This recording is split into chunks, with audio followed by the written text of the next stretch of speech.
Bendiciones, mujeres y su palabra.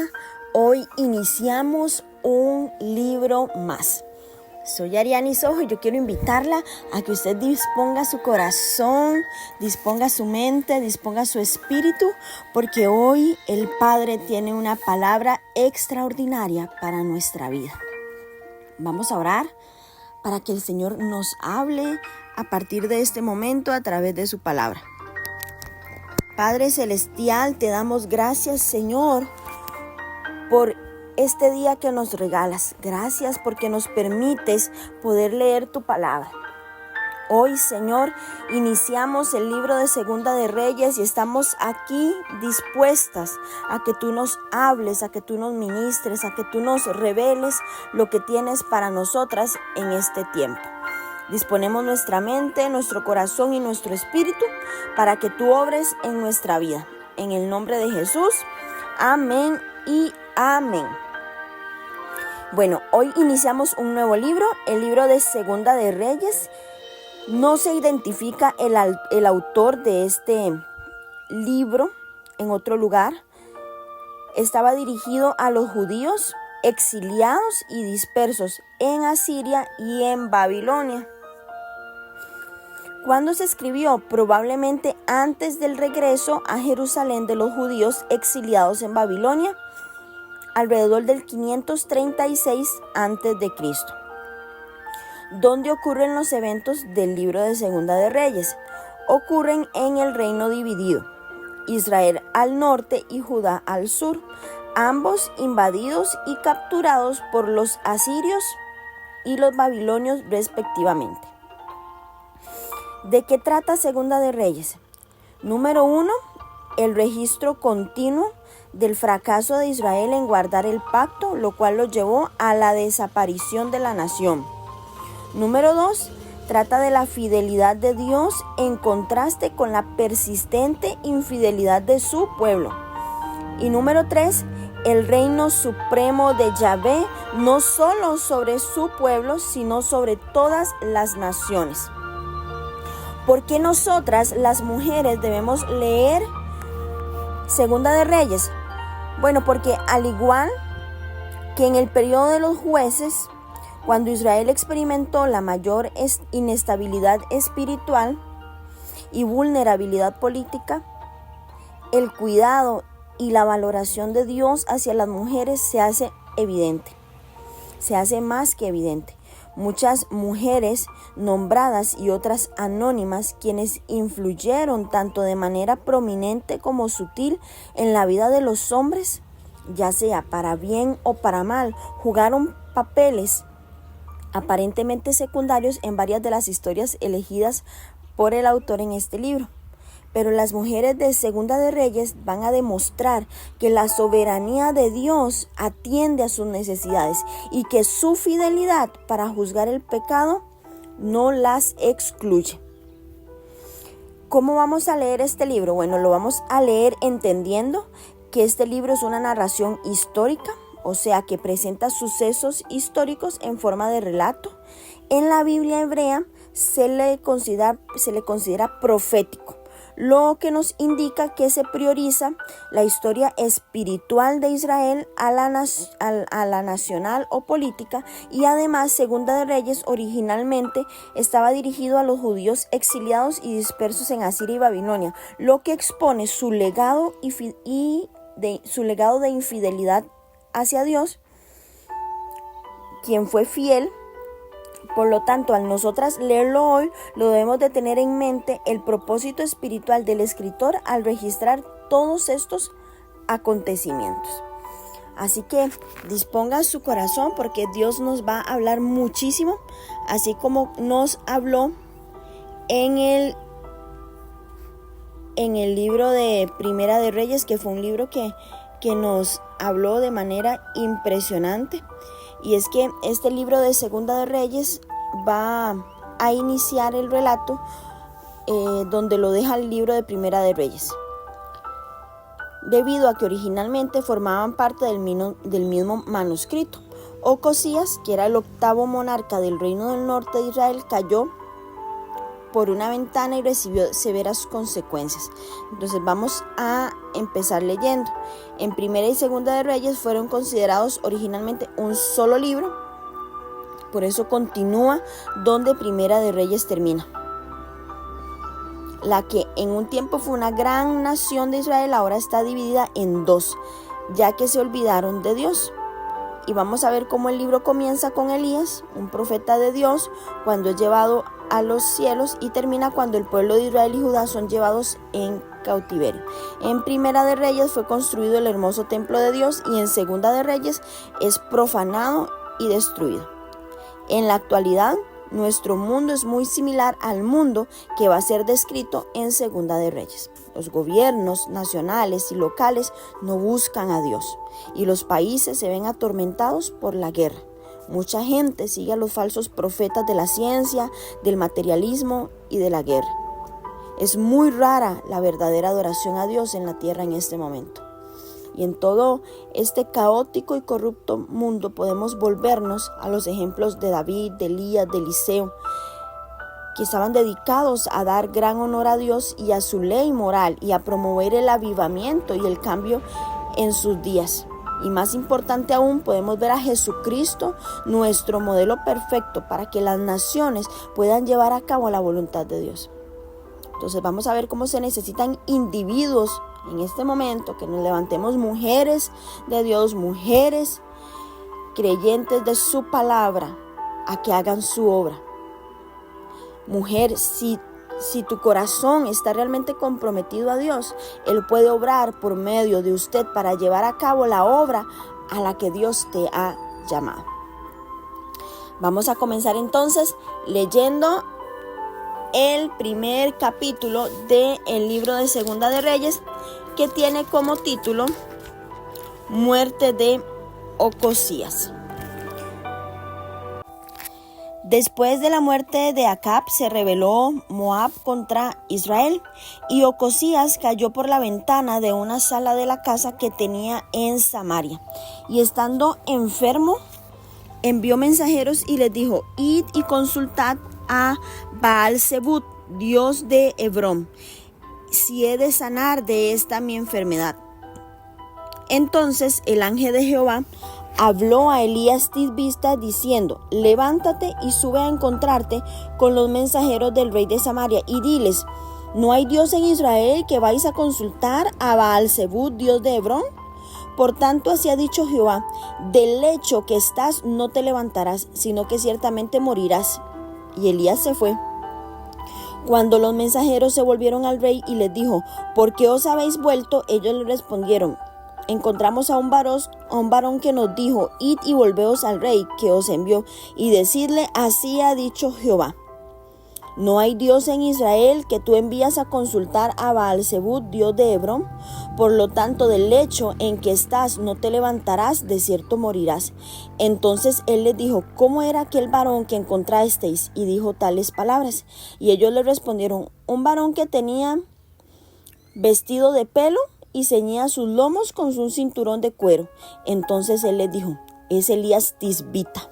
Luego envió a él un capitán de 50 con sus 50, el cual subió a donde él estaba, y he aquí que él estaba sentado en la cumbre del monte. Y el capitán le dijo: varón de Dios, el rey ha dicho que desciendas. Y Elías respondió y dijo al capitán de 50: sí, yo soy varón de Dios, descienda fuego del cielo y consúmate con tus 50. Y descendió fuego del cielo, que lo consumió a él y a sus 50, y volvió el rey a enviar a él otro capitán de 50 con sus 50, y le habló y dijo: varón de Dios, el rey te ha dicho así: desciende pronto. Y respondió Elías y dijo: sí, yo soy varón de Dios, descienda fuego del cielo y consúmate con tus 50. Y descendió fuego del cielo y lo consumió a él y sus 50. Volvió a enviar al tercer capitán de 50 con sus 50, y subiendo aquel tercer capitán de 50 se puso de rodillas delante de Elías y le rogó diciendo: varón de Dios, te ruego que sea de valor delante de tus ojos mi vida y la de estos tus 50 siervos. He aquí, ha descendido fuego del cielo y ha consumido a los 2 primeros capitanes de 50 con sus 50. Sea estimada ahora mi vida delante de tus ojos. Entonces el ángel de Jehová dijo a Elías: desciende con él, no tengas miedo de él. Y él se levantó y descendió con el rey. Y le dijo: así ha dicho Jehová, por cuanto enviaste mensajeros a consultar a Baal-zebub, dios de Ecrón, ¿no hay Dios en Israel para consultar en su palabra? No te levantarás por lo tanto del lecho en que estás, sino que de cierto morirás. Y murió conforme a la palabra de Jehová que había hablado Elías. Reinó en su lugar Joram en el 2º año de Joram, hijo de Josafat, rey de Judá, porque Ocosías no tenía hijo. Los demás hechos de Ocosías no están escritos en el libro de las crónicas de los reyes de Israel. Amén.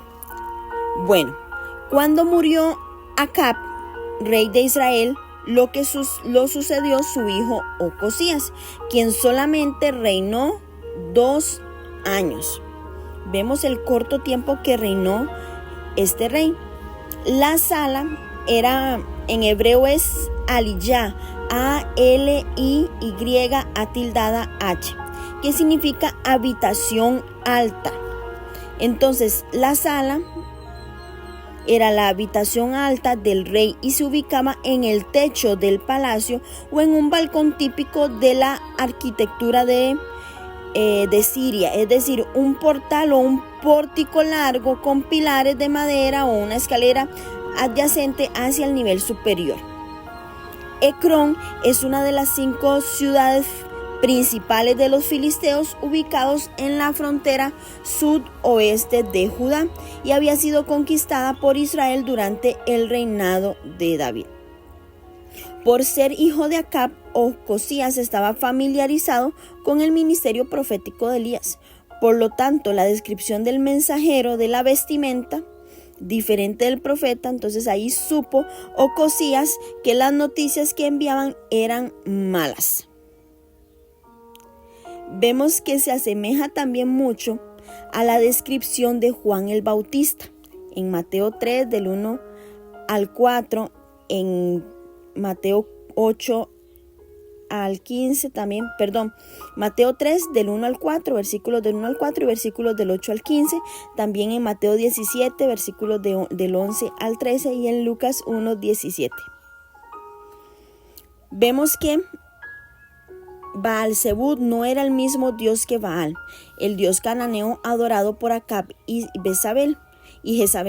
Baal-zebub era otro dios popular cuyo templo estaba en la ciudad de Ecrón, ya que se creía que este dios tenía el poder de la profecía.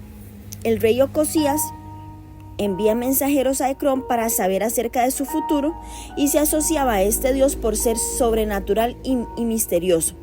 La acción de Ocosías mostró realmente la falta de respeto que tenían hacia Dios y cómo ya se habían alejado totalmente de él. Vemos también que en lugar de arrepentirse, el rey continuó con sus intentos de afirmar su autoridad real y envía un capitán con 50 hombres a Elías, probablemente para arrestarlo o matarlo.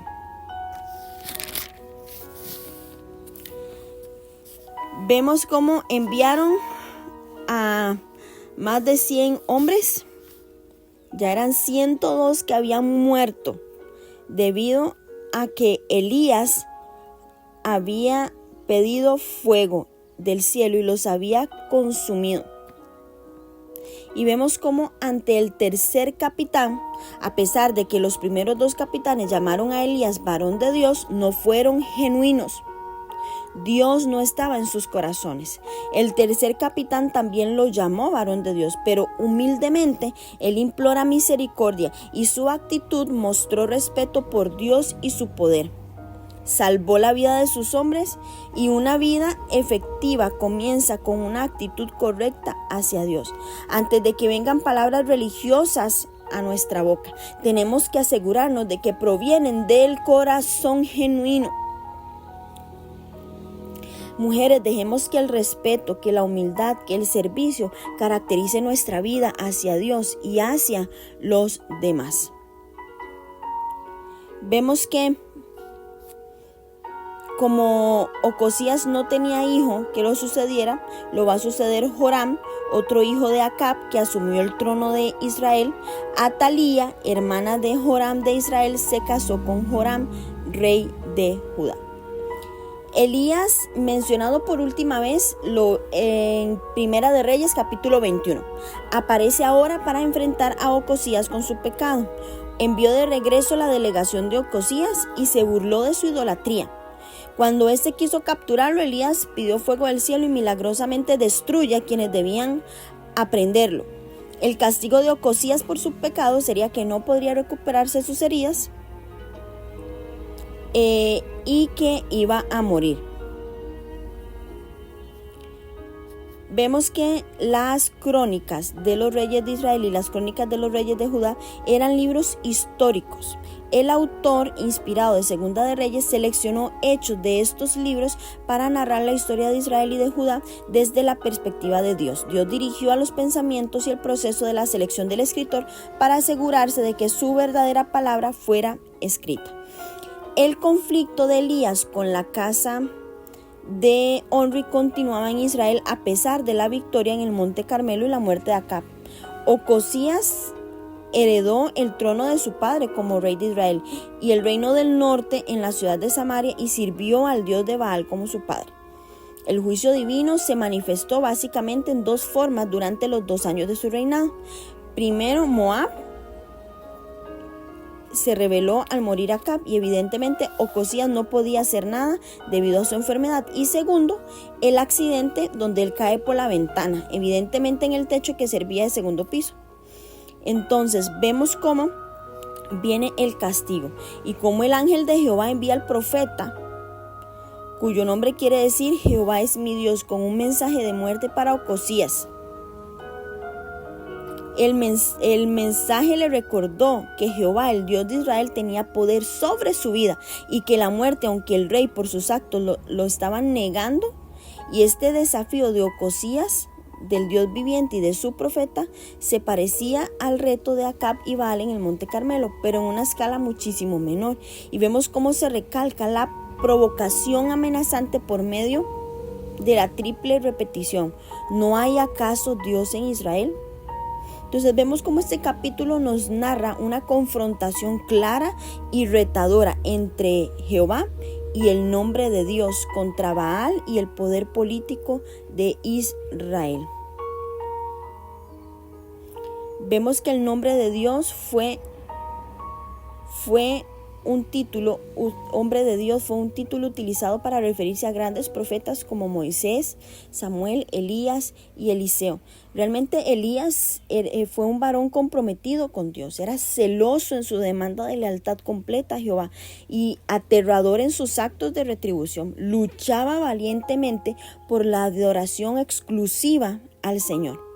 El descenso del fuego del cielo sobre los 2 capitanes y sus escuadrones es parecido a lo que sucedió en el Monte Carmelo, y vemos cómo demuestra con claridad que aún había un Dios y un profeta en Israel a quien consultar en cuanto a la vida y la muerte.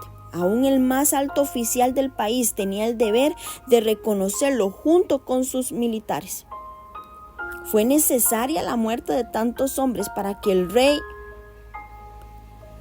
fuera receptivo a la persona y a la autoridad de Dios. Bueno, Dios estaba diciéndole: es tiempo de que vuelvas a ver aquí.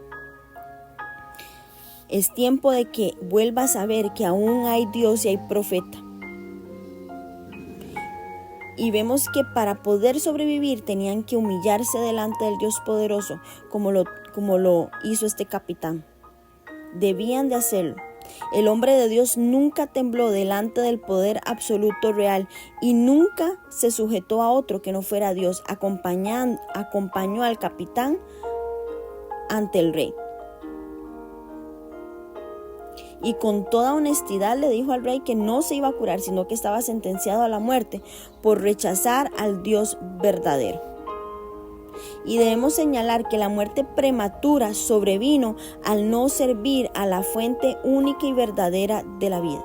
El poder de la vida, mujeres, y el poder de la muerte no recae en el ámbito político, sino en el ámbito espiritual. Por lo tanto, lo que uno recibe por confiar en la política para resolver problemas graves es la muerte en lugar de la vida. El rey Ocosías fue débil, fue impío, fue inepto, fue voluntarioso y un fracaso.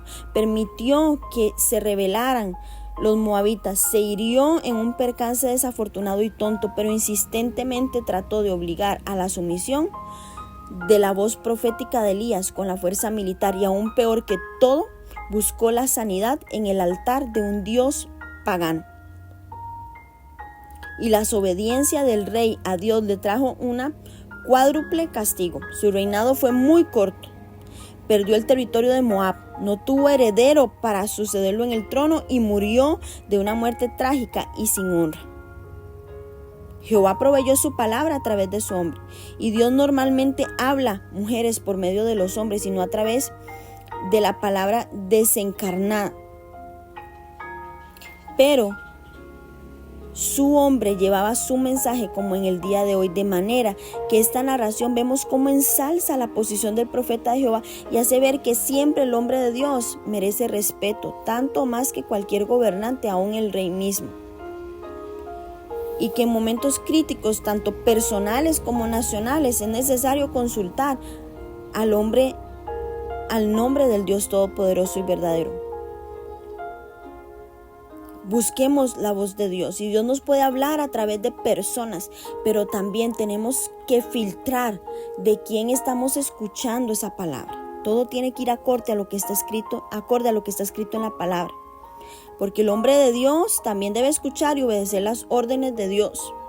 Tiene que estar sujeto a la verdadera fuente, y es ahí donde ocupamos el discernimiento espiritual para ver si es un hombre de Dios o no lo es.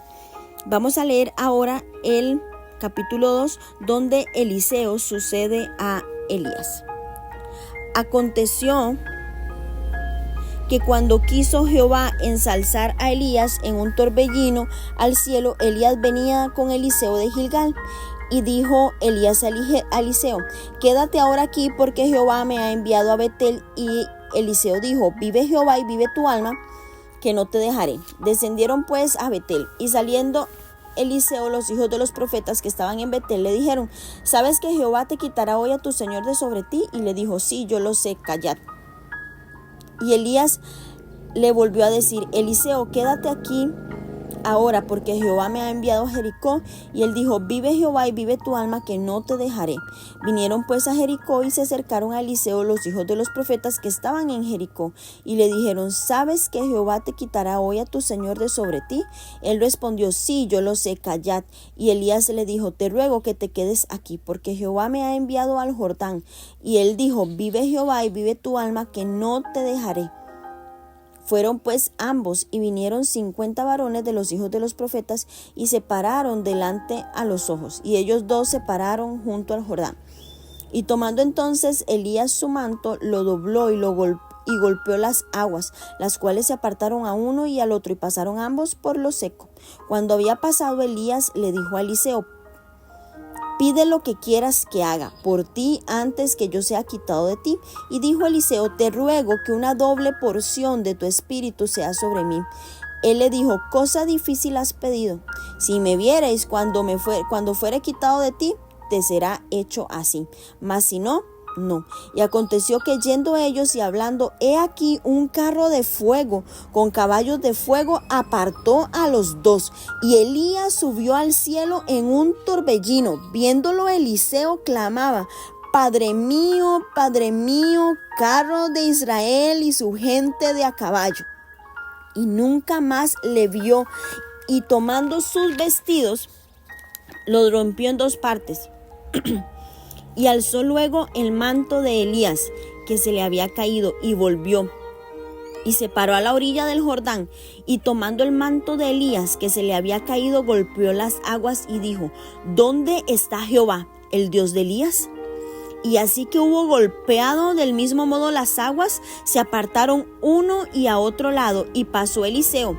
Viéndole los hijos de los profetas que estaban en Jericó al otro lado, dijeron: el espíritu de Elías reposó sobre Eliseo. Y vinieron a recibirle y se postraron delante de él, y dijeron: he aquí, hay con tus siervos 50 varones fuertes. Vayan ahora y busquen a tu señor. Quizá lo ha levantado el espíritu de Jehová y lo ha hecho en algún monte o en algún valle.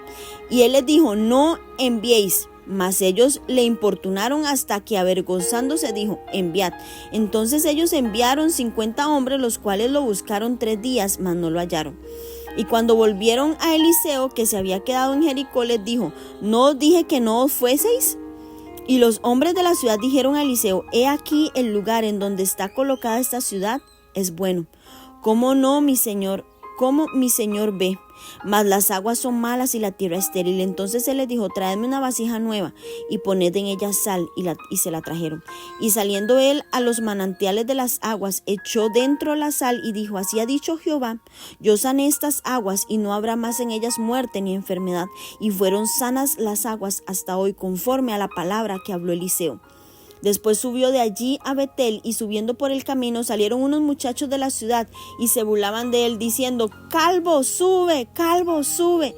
Y mirando él atrás los vio y los maldijo en el nombre de Jehová. Y salieron 2 osos del monte y despedazaron de ellos a 42 muchachos. De allí fue al monte Carmelo, y allí se volvió a Samaria. Amén. Bueno, el texto no explica, primero, por qué los profetas estaban en Gilgal, y la única explicación puede ser que la única explicación de los viajes, sobre los viajes a Betel, Jericó y el Jordán, fue que Jehová me ha enviado. Jehová le dio dirección al profeta y lo envió a hacer este viaje. De alguna manera, Eliseo sabía que Elías pronto partiría de este mundo, y Eliseo estaba determinado a seguirle hasta el final. Y es que, dada la relevancia de estas 3 ciudades de la historia de Israel, viajar a cada una de ellas tal vez haya servido para recordar la fidelidad de Dios al pacto que Israel y sus reyes habían quebrantado. Gilgal fue el lugar donde Josué levantó el monumento conmemorativo después del cruce del río Jordán, en Josué 3, versículos 7 al 4 y versículo 24. Y fue donde comenzó la monarquía de Israel con Saúl, en 1 Samuel 11:15. Betel fue el sitio donde Jacob edificó un altar siguiendo las instrucciones del Señor y erigió una señal de piedra porque Dios le había hablado en Génesis 35 del 1 al 15. Jericó, que fue la segunda ciudad, en Segunda de Reyes 2 del 4 al 5, fue la primera ciudad que el Señor conquistó para Israel, en Josué 6. Finalmente, al usar su manto para dividir las aguas del Jordán, Elías le demostró a Eliseo y a los hijos de los profetas el vínculo entre la designación de Dios para el oficio profético y su provisión del poder espiritual para cumplirlo.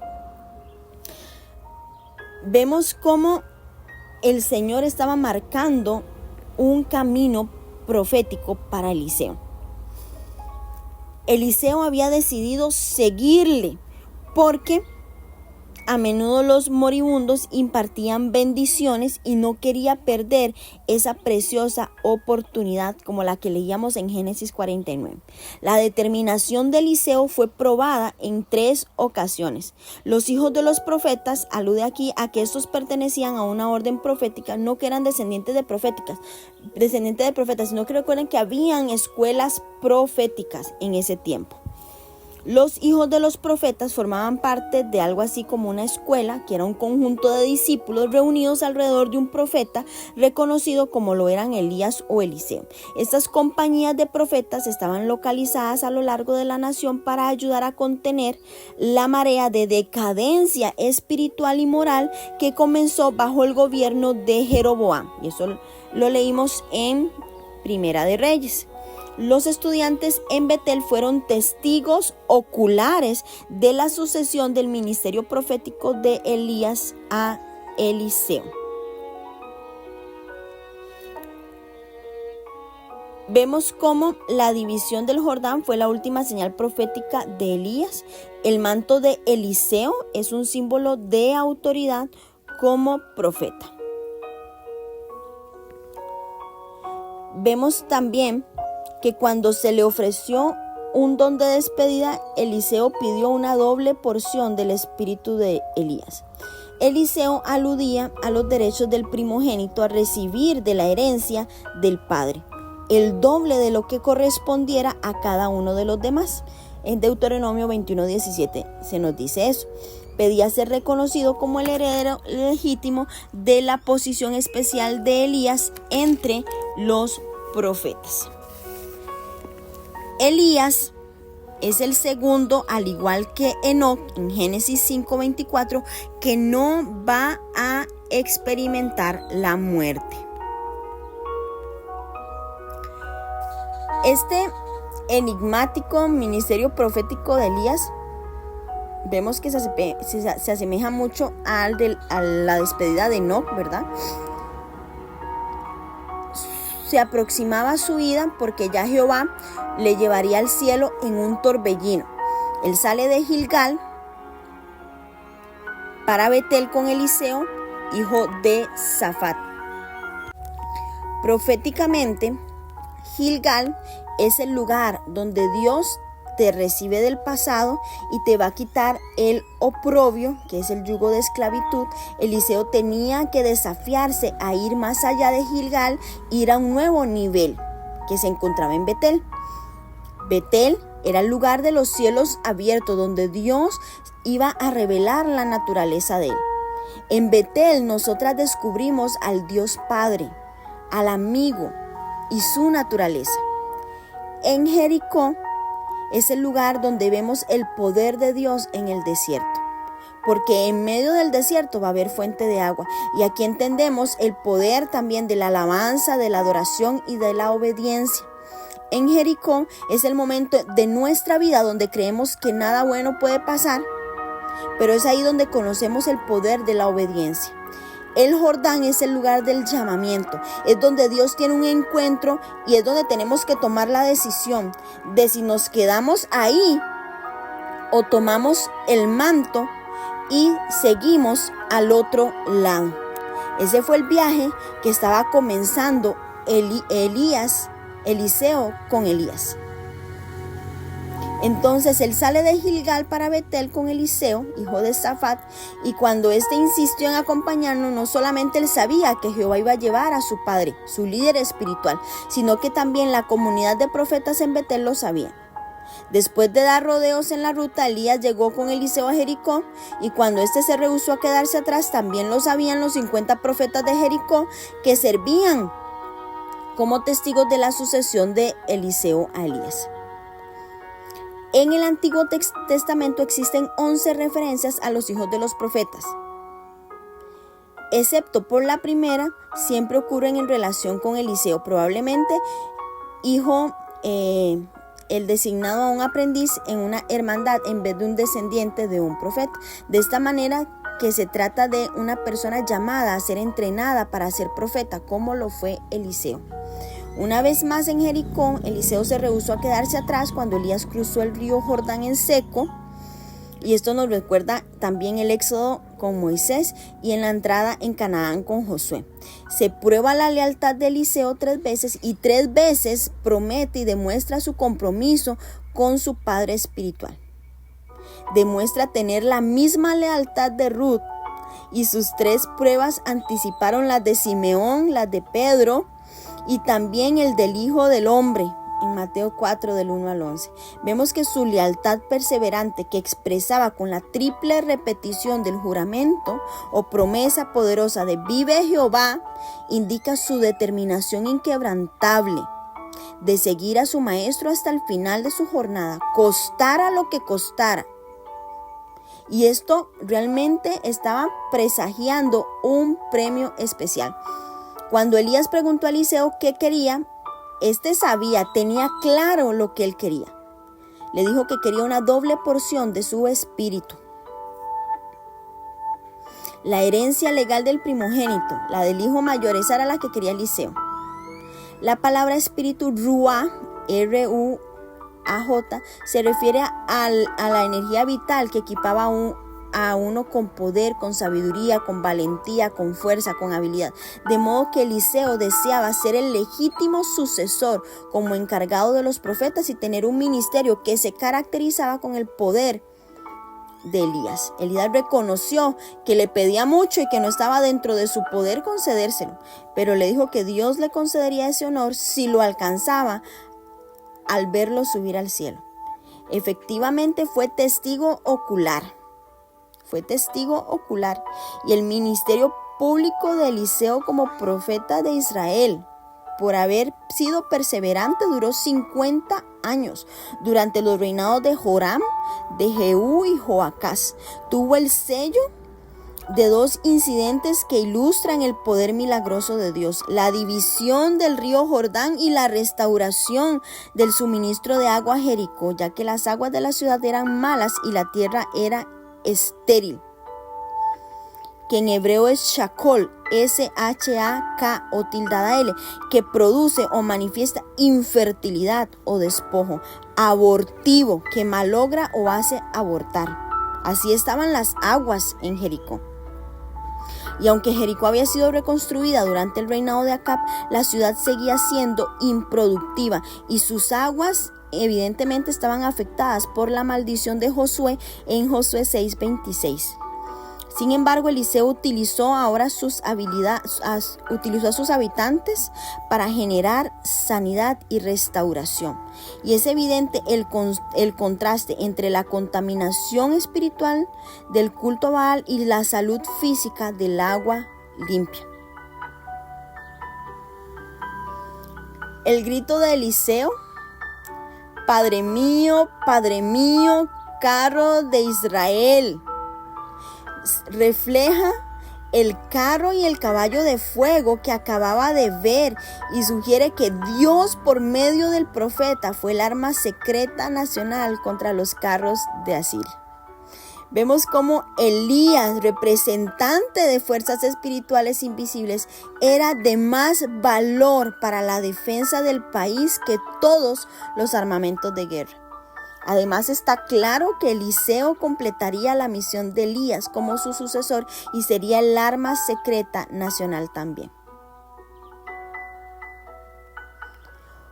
Usando el manto de Elías, que ahora representa autoridad, va a partir las aguas del río Jordán. Él tuvo que tomar una decisión: si se quedaba en ese lugar o en fe daba un paso y hacía el mismo acto de cruzar el río de la misma manera que Elías lo había hecho. Y ahí vemos cómo fue la primera confirmación pública de que el segundo era el heredero del poder y la autoridad de Elías. Vemos que contrasta con el rey desobediente sin heredero que el profeta había dicho que iba a morir, que fue Ocosías. La capa que Elías usó para señalar la selección de Eliseo como discípulo y como sucesor y para abrir paso por el Jordán ahora no era una capa mágica, sino que era el poder o el Espíritu de Dios el que dividió el manto efectivamente. La capa o el manto era solo un simbolismo, y al arrodillarse delante de él lo reconocieron como su legítimo sucesor y líder. El manto representa sucesión, y como Elías se vería obligado a continuar la confrontación entre los dioses ajenos y el Dios vivo de Israel. Los profetas le pidieron permiso de Eliseo para buscar a Elías al otro lado del río porque no lo vieron ascender y sabían que en otras ocasiones dicho profeta solitario e incomunicativo había desaparecido, pero solo para reaparecer después. Y al principio Eliseo les rehusó el permiso, pero debido a la insistencia sintió vergüenza y les permitió. Sin embargo, cuando regresaron y admitieron lo que había encontrado, el regaño de Eliseo no fue muy duro.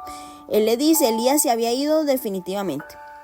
Esta búsqueda infructuosa sirvió para que una segunda confirmación del nuevo liderazgo de Eliseo.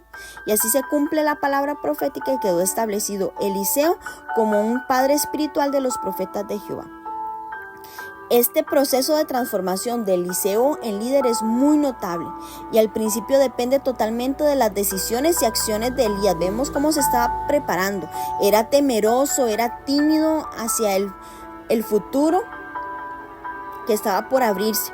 Reacciona con profundo pesar y desesperación cuando desaparece su maestro, pero regresa al Jordán, reclama la ayuda del Dios de Eliseo, golpea las aguas dos veces y aunque fue indeciso cuando se dio a la insistencia de los 50 profetas en su empeño de buscar al profeta desaparecido, todas estas características de inseguridad desaparecen posteriormente. De hecho, las dos narraciones que siguieron, vemos que él tuvo una transformación total y sirvió para acreditar aún más a Eliseo ante los ojos de la gente como un hombre que ya Dios había elegido.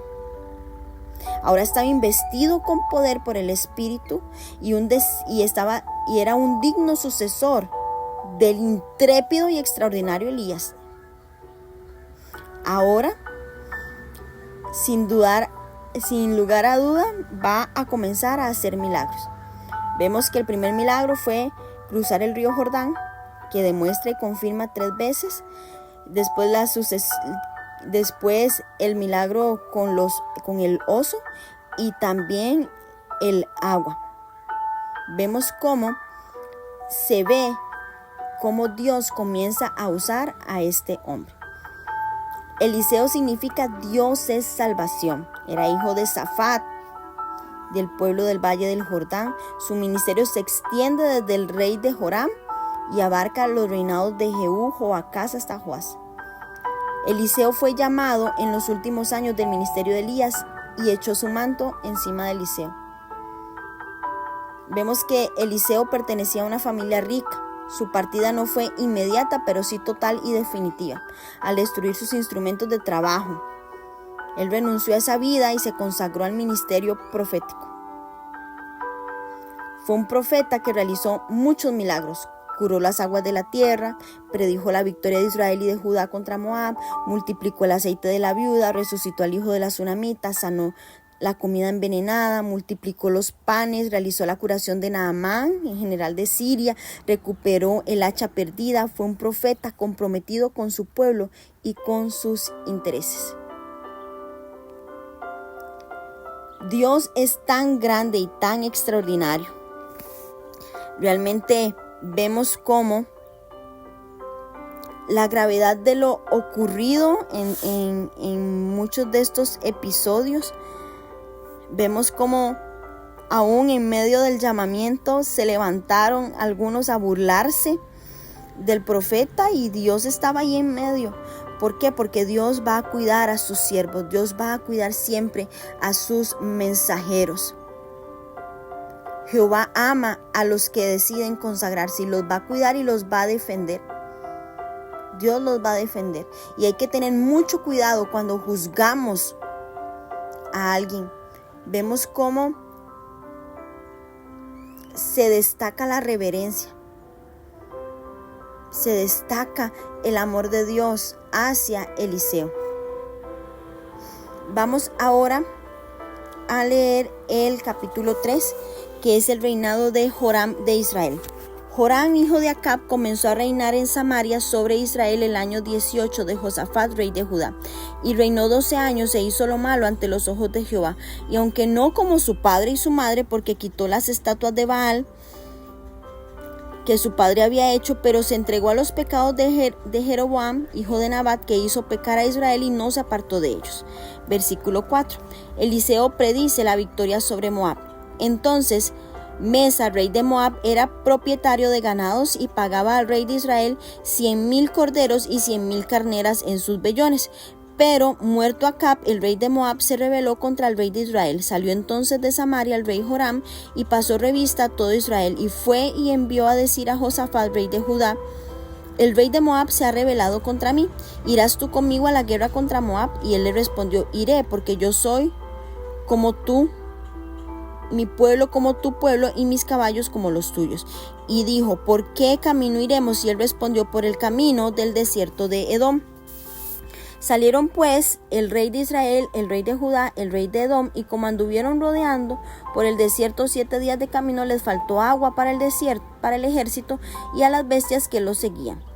Entonces el rey de Israel dijo, ¿ha llamado Jehová a estos 3 reyes para entregarlos en manos de los moabitas? Mas Josafat dijo, ¿no hay aquí profeta de Jehová para que consultemos a Jehová por medio de él? Y uno de los siervos del rey de Israel respondió y dijo, aquí está Eliseo, hijo de Safat, que servía a Elías.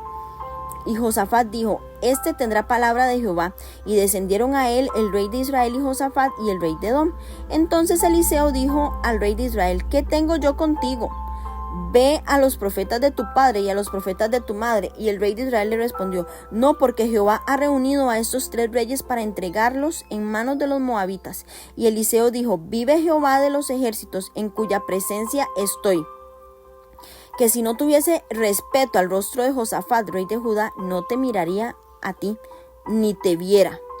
Mas ahora traedme un tañedor. Mientras el tañedor tocaba, la mano de Jehová vino sobre Eliseo, quien dijo, así ha dicho Jehová, haced en este valle muchos estanques, porque Jehová ha dicho así, no veréis viento, ni veréis lluvia, pero este valle será lleno de agua, y beberéis vosotros y vuestras bestias y vuestros ganados. Y esto es cosa ligera en los ojos de Jehová. Entregará también a los moabitas en vuestras manos, y destruiréis toda ciudad fortificada, y toda villa hermosa, y talaréis todo buen árbol, y cegaréis todas las fuentes de agua, y destruiréis sus piedras toda tierra fértil. Aconteció pues que por la mañana, cuando se ofrece el sacrificio, he aquí vinieron aguas por el camino de Edom, y la tierra se llenó de aguas. Todos los de Moab oyeron que los reyes subían a pelear contra ellos, se juntaron desde los que apenas podían ceñir armadura en adelante, y se pusieron en la frontera. Cuando se levantaron por la mañana, brilló el sol sobre las aguas, y vinieron los de Moab desde lejos, las aguas rojas como sangre, y vieron esto, es sangre de espada. Los reyes han vuelto uno contra otro, y cada uno ha muerto a su compañero. Ahora pues Moab al botín. Pero cuando llegaron al campamento de Israel, se levantaron los israelitas y atacaron a los de Moab, los cuales huyeron delante de ellos.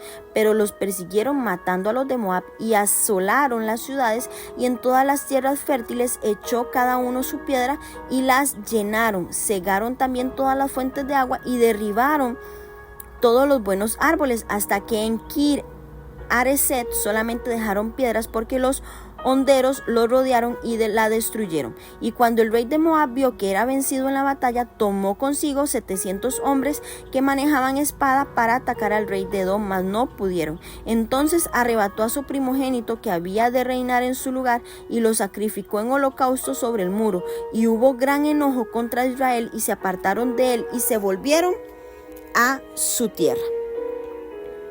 Amén. Bueno, hoy tenemos nuestra última lectura, y es el capítulo 3. Cuando Joram comenzó a reinar, que Joram en hebreo significa Jehoram, Yahvé es exaltado, reinó en Israel hasta que Jehú llevó a cabo la profecía de Elías, y eso lo vamos a ver en Segunda de Reyes capítulo 9. Mesa era el rey de Moab, que rehusó pagarle tributo. Moab era hijo de Lot, sus descendientes se convirtieron en vecinos de Israel y vivían al este del Mar Muerto. Esta gente había sido subyugada por Onri y pagaba tributo a los reyes de Israel. A pesar de que se menciona que Joram era rey de Judá, manifiesta que Josafat era el rey de Judá cuando el rey envejecía. Era común que el hijo gobernara junto a él. Josafat, cerca del final de su reinado, designó a su hijo Joram para que gobernara junto a él. Joram sirvió como cogobernador en ese tiempo, junto con Josafat durante 5 años. Y vamos a ver más adelante cómo se menciona. Los reyes de Israel y de Judá entonces tenían el mismo nombre, Joram. El rey de Israel era el hijo de Acab y hermano de Ocosías. Tanto Acab como Ocosías sirvieron como reyes antes de Joram. Los pecados de los reyes de Israel se comparan a menudo con el pecado de Jeroboam. ¿Por qué de Jeroboam? Porque recordemos que Jeroboam fue el primer gobernante del reino del norte de Israel que reinó con gran pecado. Él fue la institución de la idolatría a lo largo del reinado, originando que el pueblo se apartara de Dios. Entonces, Jeroboam fue el que abrió brecha en este aspecto. Al ignorar a Dios y permitir la idolatría, entonces Joram continuó con el pecado de Jeroboam. Israel y Judá mantenían algunas de las tierras más fértiles y las posesiones más estratégicas del antiguo Medio Oriente. No necesitamos preguntarnos por qué las naciones vecinas como Moab envidiaban y constantemente intentaban capturar la tierra. Moab quedaba justo al sureste de Israel. El país había estado bajo control de Israel durante algún tiempo y debido al gran liderazgo militar del rey Acab, cuando Acab murió, Mesa, el rey moabita, aprovechó la oportunidad para rebelarse y no pagarles más tributo. Si bien Ocosías, que fue el siguiente rey de Israel, no hizo nada acerca de la revuelta, su sucesor Joram decide tomar medidas y unió fuerzas con Josafat, rey de Judá, y fue a pelear con los moabitas. Juntos, Israel y Judá llevaron a los moabitas a la rendición. Y es impresionante cómo aún viendo que cuando se unían obtenían victoria, que cuando consultaban a Dios obtenían victoria, Dios le hablaba, los respaldaba, hacían milagros, aún así ellos seguían dándole la espalda a Dios. Vean el nivel de ceguera espiritual en el que estaban. Cuando vieron que el rey de Moab sacrificó a su propio hijo y sucesor, estos se echaron atrás aun cuando habían ganado la batalla. Moab luchó muchas otras batallas con Israel y con Judá, y algunas de ellas están registradas por Mesa, que grabó sus hazañas en una placa llamada Piedra Moabita, descubierta en 1868. Es un dato histórico. Joram solicita la ayuda de Josafat, rey de Judá, y del rey de Edom para someter a Mesa, pero marcharon hacia un área estéril que carecía de agua. Por medio de Eliseo, el Señor le proveyó milagrosamente de agua y les dio la victoria a los moabitas. Vemos que en medio de la crisis por falta de agua, los dos reyes respondieron de manera totalmente diferente. El rey de Israel culpó a Jehová, mientras que el rey de Judá quiso buscar la guía del profeta de Jehová. Él expresó su confianza en Eliseo. El profeta también le dio respuestas distintas. Al rey de Israel le dijo: ¿qué tengo yo contigo? Que en hebreo es halak, H-A-L-A tildada acá. Ir, caminar, partir, irse. Es un verbo que lo que quería decir era: vete de una vez, vete de aquí. ¿Qué tengo yo contigo? Vete, vete, vete. Entonces Eliseo enfatizó su fidelidad a Jehová de los ejércitos y le dijo al rey de Israel que cooperaría solo por respeto a Josafat. Solo por respeto a Josafat. Y es que Josafat entendía que necesitaban a Jehová. Y aquí vemos cómo había decaído la verdadera adoración y la experiencia religiosa tanto en Israel como en Judá. En los días de David, tanto el sumo sacerdote como los profetas daban consejo al rey, pero la mayoría de los sacerdotes habían abandonado Israel y los profetas de Dios eran vistos como mensajeros del mal porque no les decía lo que ellos querían oír. Entonces, este milagro que estaba prediciendo Eliseo afirma el poder y la autoridad de Dios y está revalidando también el ministerio de Eliseo. En el libro de Segunda de Crónicas 18, el rey Josafat de Judá y el rey de Acab de Israel hicieron al profeta Micaías un requerimiento similar, pero ellos ignoraron el consejo de Dios y tuvieron resultados desastrosos, pero eso lo vamos a ir leyendo más adelante. Vemos que dice la mano de Jehová, y se utiliza como una fórmula para referirse a la inspiración divina de los profetas. El Espíritu de Dios era el que permitía a aquellos hombres y mujeres profetizar. Y algo que quiero destacar aquí es el pedido del tañedor. Exigía obediencia y la demostración de disposición de esperar y de confiar en la respuesta del Señor. Vemos que La profecía va acompañada de la música, de la adoración, de preparar el ambiente para que la palabra profética descienda. Y esto va muy de la mano. Entonces vemos cómo se prepara el ambiente para que la palabra de Dios venga al profeta. Por eso la mayoría de veces vemos cómo se prepara el ambiente, se adora, se alaba, se glorifica a Dios para que Él envíe la palabra profética. El texto no aclara si fue Dios o los israelitas quienes experimentaron el gran enojo como una aparente reacción ante la ofrenda de mesa, la cual se habría presentado al dios moabita Quemos. Sin embargo, sea por repulsión a ese acto de mesa, que estaba sacrificando su propio hijo por miedo a su Dios, los israelitas se retiraron sin completar el mandamiento del Señor que se le dio a través de Eliseo. Para Mesa, la derrota en la batalla indicaba que su dios Quemos estaba disgustado con Moab. En consecuencia, él llega y ofrece a su propio hijo en sacrificio para agradar a Dios. Y vemos como el gran enojo en Israel. Y es que la reacción de Mesa fue realmente repulsiva. Y ellos detienen su ataque, o la batalla súbitamente se volvió contra Israel. Otra posibilidad es que los israelitas dejaron de atacar porque de alguna manera Dios estaba disgustado con ellos.